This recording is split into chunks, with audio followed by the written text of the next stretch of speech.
السلام علیکم۔ الصلاۃ والسلام علی رسولہ الکریم، اللہم صلی علی محمد وعلی آل محمد۔ جی ہم نبی اکرم صلی اللہ علیہ وسلم کی سیرت مبارکہ پر بات کر رہے ہیں۔ اللہ پاک سے دعا ہے کہ اللہ پاک سیرت النبوی صلی اللہ علیہ وسلم پڑھنے، سمجھنے اور اس کو محسوس کرنے کی توفیق عطا فرمائے۔ نبی اکرم صلی اللہ علیہ وسلم کا ارشاد مبارک ہے، مفہوم عرض کر رہا ہوں۔ آپ نے فرمایا، جو شخص مجھ پر ایک مرتبہ درود پاک بھیجتا ہے تو اللہ پاک اس پر 10 رحمتیں نازل فرماتا ہے۔ تو پہلے درود شریف پڑھ لیں۔ اللہم صلی علی محمد وعلی آل محمد۔ جی ہم نے اس سے پہلے دیکھا تھا کہ مکی زندگی کے 3 مرحلے، اس میں پہلا مرحلہ جو تھا انفرادی دعوت، تو وہ نبی اکرم صلی اللہ علیہ وسلم نے پہلے 3 سال انفرادی دعوت دی، تو اس میں کل تقریباً 130 لوگ مسلمان ہوئے، اور اس طرح آہستہ آہستہ کافی قریش لوگ مسلمان ہوئے۔ تو اس کے بعد نبی اکرم صلی اللہ علیہ وسلم جن کو حکم دیا گیا اللہ پاک کی طرف سے کہ اب اس دعوت کو عام کرو، یعنی کھلی تبلیغ دو، اور اس بارے میں اللہ تعالیٰ کا یہ قول نازل ہوا، وَأَنذِرْ عَشِيرَتَكَ الْأَقْرَبِينَ، آپ اپنے نزدیک ترین قرابت داروں کو عذاب الہی سے ڈرائیے۔ یہ سورۃ الشعراء کی آیت ہے، اور اس سورت میں سب سے پہلے موسیٰ علیہ السلام کا واقعہ بیان کیا گیا ہے۔ مصنف فرماتے ہیں کہ میرا خیال ہے کہ جب رسول اللہ صلی اللہ علیہ وسلم کو اپنی قوم کے اندر کھل کر تبلیغ کرنے کا حکم دیا گیا، تو اس موقع پر حضرت موسیٰ علیہ السلام کے واقعے کی یہ تفصیل اس لیے بیان کر دی گئی تاکہ کھلم کھلا دعوت دینے کے بعد جس طرح آپ کی تکذیب اور ظلم و زیادتی سے سابقہ پیش آنے والا تھا، اس کا ایک نمونہ آپ اور صحابہ کرام کے سامنے موجود رہے۔ تو جب یہ حکم ہوا تو آپ صلی اللہ علیہ وسلم نے اپنے قرابت داروں کو یعنی اب جو اپنے قریبی تھے جیسے بنی ہاشم کو جمع کیا، اور ان کے ساتھ بنی عبد المطلب بن عبد مناف کی بھی ایک جماعت تھی۔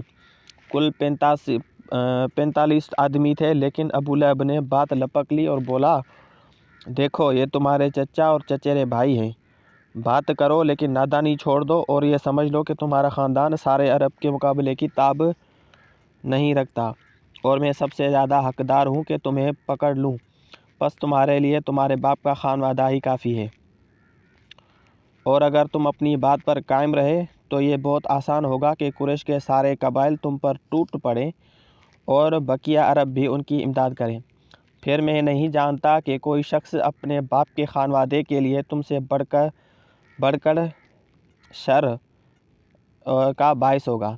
اس پر نبی صلی اللہ علیہ وسلم نے خاموشی اختیار کی، اور مجلس میں کوئی گفتگو نہیں ہوئی۔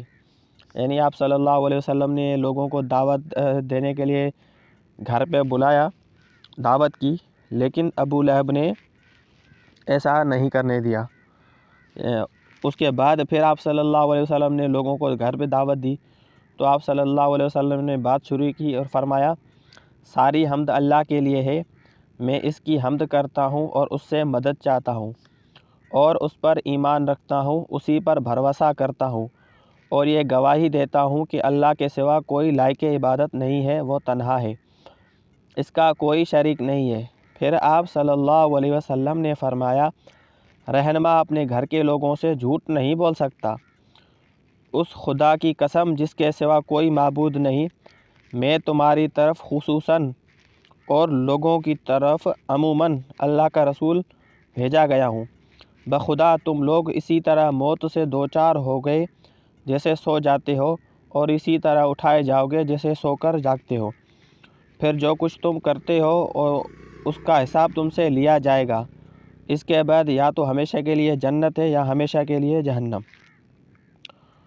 تو اس بات پر سارے خاموش رہے، لیکن ابو طالب نے کہا، تمہاری معاونت کس قدر پسند ہے، میں تمہاری نصیحت کس قدر قابل قبول ہے، اور ہم تمہاری بات کس قدر سچی جانتے مانتے ہیں، اور یہ تمہارے والد کا خانوادہ جمع ہے، اور میں بھی ان کا ایک فرد ہوں۔ فرق اتنا ہے کہ میں تمہاری پسند کی تکمیل کے لیے ان سب سے پیش ہوں، لہذا تمہیں جس بات کا حکم ہوا ہے اسے انجام دو، بخدا میں تمہاری مسلسل حفاظت و اعانت کرتا رہوں گا۔ البتہ میری طبیعت عبد المطلب کا دین چھوڑنے پر راضی نہیں ہے۔ یہ آپ کے چچا ابو طالب نے فرمایا، جبکہ ابو لہب نے کہا کہ خدا کی قسم یہ برائی ہے، اس کے ہاتھ دوسروں سے پہلے تم لوگ خود ہی پکڑ لو۔ اس پر ابو طالب نے کہا، خدا کی قسم جب تک جان میں جان ہے ہم ان کی حفاظت کرتے رہیں گے۔ جب نبی صلی اللہ علیہ وسلم اچھی طرح اطمینان کر لیا کہ اللہ کے دین کی تبلیغ کے دوران ابو طالب ان کی حمایت کریں گے، تو ایک روز آپ کوہ صفا پر چڑھ گئے اور یہ پکار لگائی، یا صباحا۔ یہ پکار سن کر قریش کے قبائل آپ کے پاس جمع ہو گئے اور آپ نے انہیں خدا کی توحید، اپنی رسالت اور یوم آخرت پر ایمان لانے کی دعوت دی۔ اس واقعے کا ایک ٹکڑا صحیح بخاری میں ابن عباس سے مروی ہے۔